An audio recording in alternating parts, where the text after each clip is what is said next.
नमस्कार, मैं हूं अमित और आप देख रहे हैं आंखें न्यूज 24। आइए नजर डालते हैं आज के महत्वपूर्ण खबरों पर।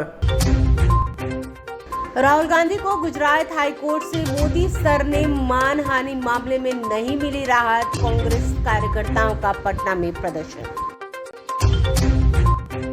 शिक्षा मंत्री और के पाठक के बीच चल रहे मामले को लेकर सुधाकर सिंह ने दिया बयान। कहा, मंत्री का लोगों को करना चाहिए समर्थन।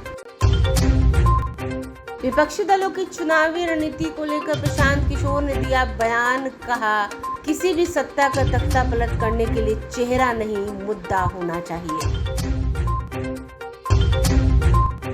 सावन माह की पंचमी तिथि को लेकर नाग पंचमी आज, शिवालयों में उमड़ी भक्तों की भीड़।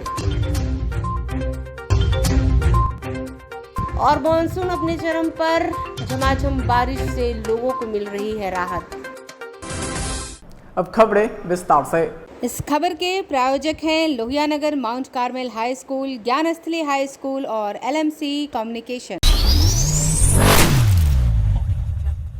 कांग्रेस पार्टी की बिहार इकाई ने आज राजधानी पटना में पार्टी कार्यकर्ताओं ने सड़क पर उतरकर जमकर प्रदर्शन किया। वहीं कार्यकर्ताओं ने भाजपा और पीएम नरेंद्र मोदी के खिलाफ जमकर नारेबाजी भी की। वहीं पार्टी के नेताओं का कहना है कि राहुल गांधी के बढ़ते कदम को रोकने के लिए भाजपा ने ऐसा कदम उठाया है, लेकिन कांग्रेस का संघर्ष भाजपा के खिलाफ लगातार जारी रहेगा। वहीं कांग्रेस MLC प्रेमचंद मिश्रा ने बताया कि हम लोग इस अपील के खिलाफ आगे के न्यायालय में भी जाएंगे, लेकिन कानून सबके लिए बराबर नहीं है। इसी तरह के कानून में और भी ऐसे माननीय हैं जिनकी सदस्यता नहीं गई, लेकिन राहुल गांधी की सदस्यता को रद्द कर दिया गया है। आइए आपको सुनवाते हैं और क्या कुछ कह रहे हैं प्रेमचंद मिश्रा।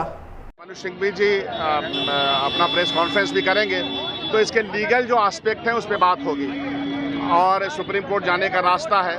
लेकिन कांग्रेस पार्टी इस ट्रेंड को समझती है जो 9 साल से बदहाल स्थिति में देश है, तो संघर्ष का रास्ता कांग्रेस पार्टी और कांग्रेस पार्टी के शीर्ष नेतृत्व अपनाता है।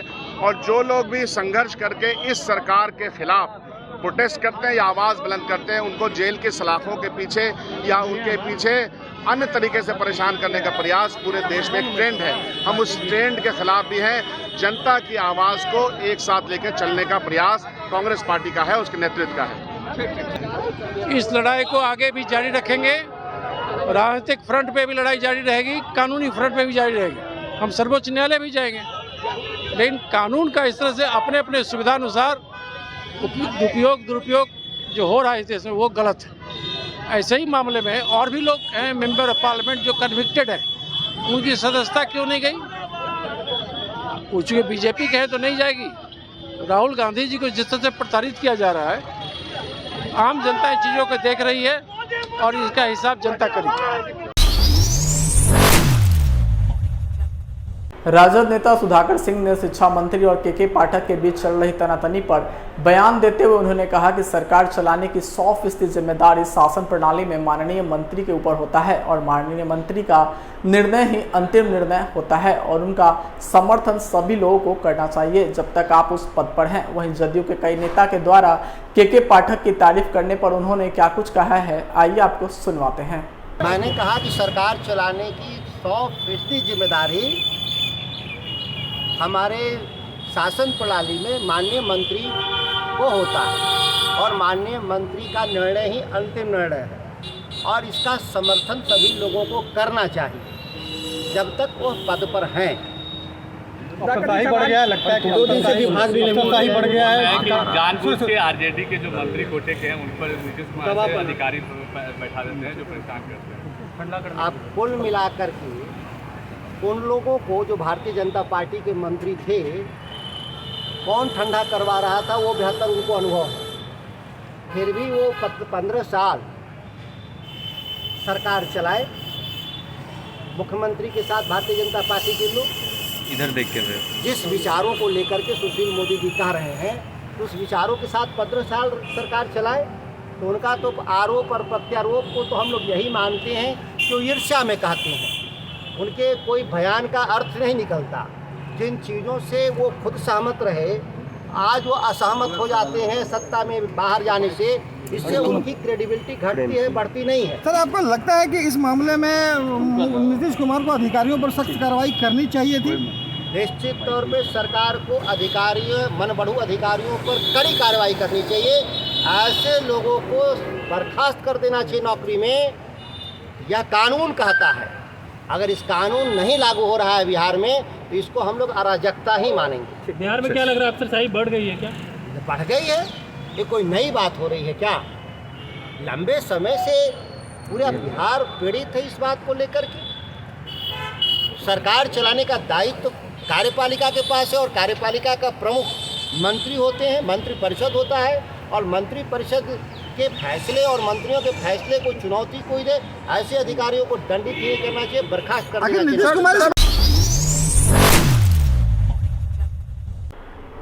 जन स्वराज के सूत्रधार प्रशांत किशोर ने विपक्षी एकता को लेकर बड़ा बयान देते हुए उन्होंने कहा कि किसी भी सत्ता का तख्ता पलट करने के लिए चेहरा होना काफी नहीं है। सबसे बड़ी बात यह है कि मुद्दा होना चाहिए। जब तक आपके पास सशक्त मुद्दा ना हो तब तक दलों के एक साथ आने से कुछ नहीं हो सकता। प्रशांत किशोर ने समस्तीपुर में पत्रकारों से बातचीत के दौरान कहा कि रणनीति पर टिप्पणी करने वाले लोग 1977 का हवाला देते हैं कि कैसे सारे दलों ने एक साथ उस समय की पीएम रही इंदिरा गांधी को हरा दिया, लेकिन ये आधा सत्य है। सिर्फ साथ में बैठने से कुछ नहीं होगा। प्रशांत किशोर ने कहा कि मुझे नहीं लगता कि 15 दलों के नेता एक साथ बैठ गए और उनका असर देशव्यापी हो जाएगा। उस बैठक में ममता बनर्जी, लालू यादव व अन्य एक साथ बैठे थे। क्या उसका असर देश में कैसे होगा? बंगाल का वोटर तो देश के मुद्दे पर और बंगाल में जो सरकार काम कर रही है उसको ध्यान में रखते हुए वोट करेगा। विपक्षी एकता के लोग मिलकर देशव्यापी कोई मुद्दा बना ले, नैरेटिव सेट कर ले और उस मुद्दे को लेकर तृणमूल की सरकार जमीन पर ताकत लगाए तो उसका फायदा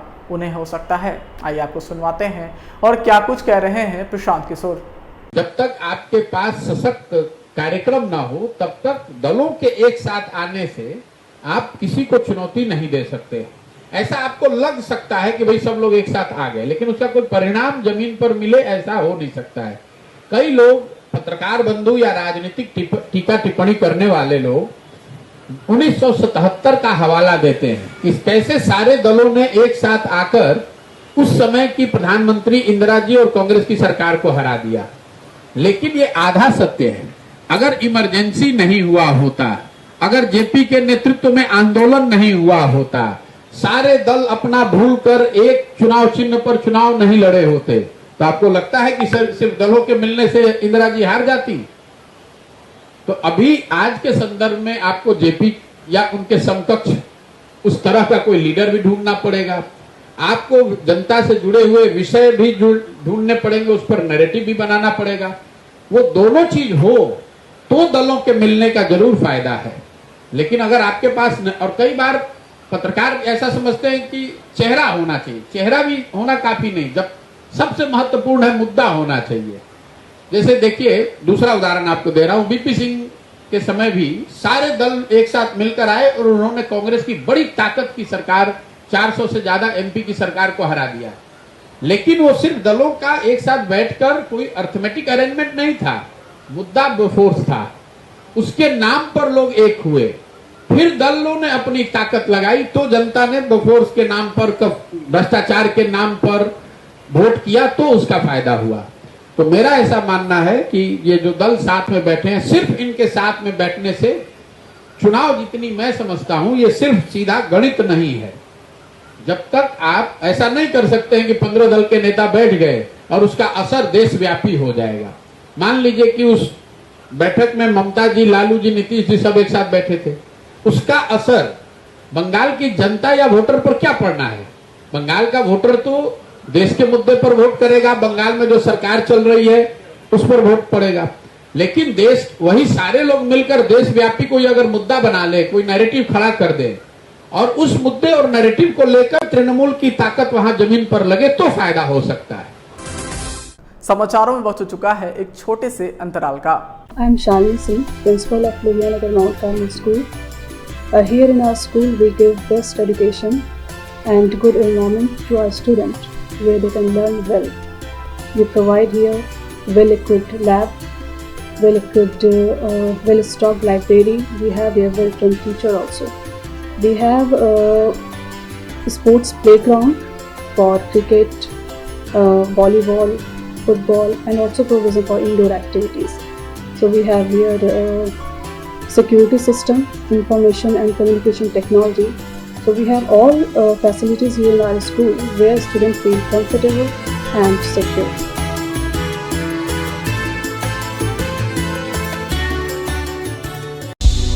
क्या आप पत्रकारिता के क्षेत्र में अपना कैरियर बनाना चाहते हैं? तो आज ही royal Ashoka institute of mass communication and journalism में अपनी जगह सुनिश्चित करें। आर्यभट्ट ज्ञान विश्वविद्यालय पटना से मान्यता प्राप्त 100% प्लेसमेंट के साथ royal Ashoka institute of mass communication and journalism नामांकन जारी है। हमारा पता है DS/16 गायत्री मंदिर के समीप कंकड़ बाग पटना 8,20,000। आप हमें संपर्क भी कर सकते हैं।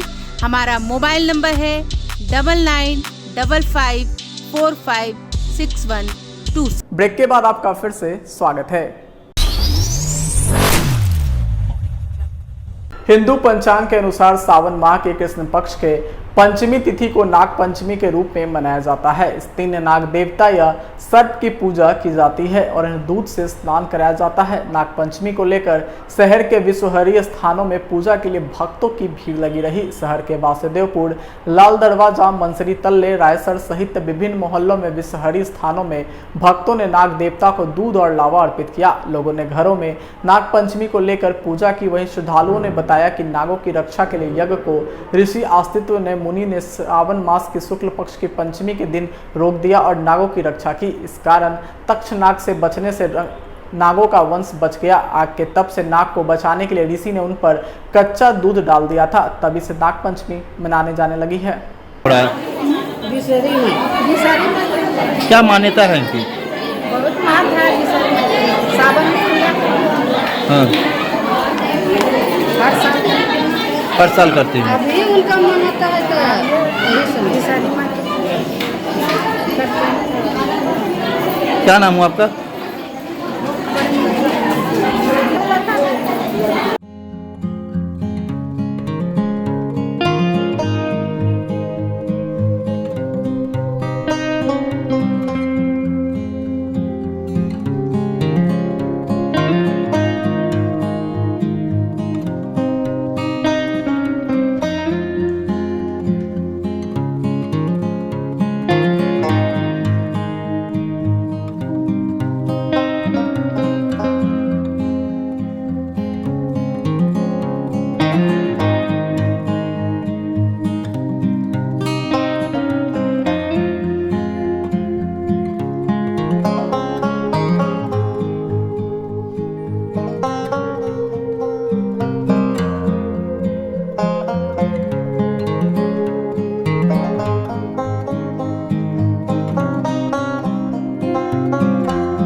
मान्यता है इसकी? हाँ।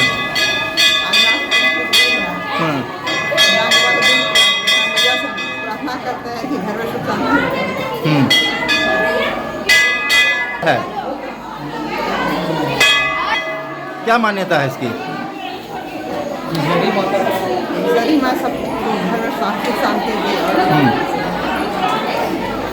क्या नाम हुआ? देश के ज्यादातर हिस्सों में इन दिनों बारिश हो रही है। गुरुवार को दिल्ली NCR में हुई बारिश के बाद लोगों को उमस भरी गर्मी से राहत मिली है, लेकिन कई इलाकों में जल भराव से लोगों को दिक्कतों का भी सामना करना पड़ा। मौसम विभाग के मुताबिक आज यानी शुक्रवार को भी देश के कई राज्यों में बारिश होने की संभावना बनी हुई है, लेकिन कुछ राज्यों में इसकी तीव्रता में कमी होगी। मौसम विभाग की ओर से मिली जानकारी के मुताबिक शुक्रवार से दक्षिण प्रायद्वीप भारत के कुछ राज्यों में बारिश की तीव्रता में कमी होने के आसार हैं। वहीं गुरुवार को हुई बारिश के बाद IMD ने देश के कुछ राज्यों में रेड और ऑरेंज अलर्ट जारी किया है। तो वहीं महाराष्ट्र की राजधानी मुंबई में मध्यम से भारी बारिश होने के चलते ऑरेंज अलर्ट जारी किया गया है। गोवा में भारी बारिश की संभावना के चलते रेड अलर्ट जारी किया गया है। वहीं मौसम विभाग के मुताबिक आज यानी शुक्रवार को देश के कई राज्यों में भारी बारिश की संभावना है। मौसम विभाग के मुताबिक आज मध्य प्रदेश, पूर्वी राजस्थान, कोंकण, गोवा और महाराष्ट्र के अलग अलग इलाकों में भारी बारिश होने की संभावना है। इसके अलावा पूर्वोत्तर के राज्य असम, मेघालय, अरुणाचल प्रदेश, पश्चिम बंगाल, सिक्किम तो वहीं पश्चिमी उत्तर प्रदेश, उत्तराखंड, हिमाचल प्रदेश, पंजाब, पश्चिमी राजस्थान, उड़ीसा, झारखंड, हरियाणा, चंडीगढ़ और पूर्वी मध्य प्रदेश के अलग अलग इलाकों में भारी बारिश होने की संभावना जताई गई है। वहीं भारत मौसम विज्ञान विभाग के मुताबिक अगले 24 घंटों के दौरान जम्मू कश्मीर, पश्चिम राजस्थान, गुजरात, आंध्र प्रदेश, तेलंगाना, केरला, आंतरिक और तटीय कर्नाटक, गंगेय पश्चिम बंगाल और अंडमान और निकोबार द्वीप समूह के लक्षद्वीप में हल्की से मध्यम बारिश होने की संभावना है। अगर बात करें दिल्ली के मौसम के बारे में तो राजधानी में गुरुवार को भारी बारिश के बाद मौसम सुहाना हो गया। इसके साथ ही शुक्रवार को भी दिल्ली में हल्की बारिश की संभावना जताई गई है। इस दौरान दिल्ली का न्यूनतम तापमान 26 डिग्री और अधिकतम तापमान 35 डिग्री के आसपास रह सकता है। वहीं मौसम विभाग के मुताबिक यहां अगले 5 दिनों तक बारिश की गतिविधियां इसी तरह से बनी रहेगी। आइए एक बार फिर डालते हैं आज की सुर्खियों पर। राहुल गांधी को गुजरात हाई कोर्ट से मोदी सर ने मानहानि मामले में नहीं मिली राहत, कांग्रेस कार्यकर्ताओं का पटना में प्रदर्शन। शिक्षा मंत्री और के पाठक के बीच चल रहे मामले को लेकर सुधाकर सिंह ने दिया बयान, कहा मंत्री का लोगों को करना चाहिए समर्थन। विपक्षी दलों की चुनावी रणनीति को लेकर प्रशांत किशोर ने दिया बयान, कहा किसी भी सत्ता का तख्ता पलट करने के लिए चेहरा नहीं, मुद्दा होना चाहिए। सावन माह की पंचमी तिथि को लेकर नाग पंचमी आज, शिवालयों में उमड़ी भक्तों की भीड़।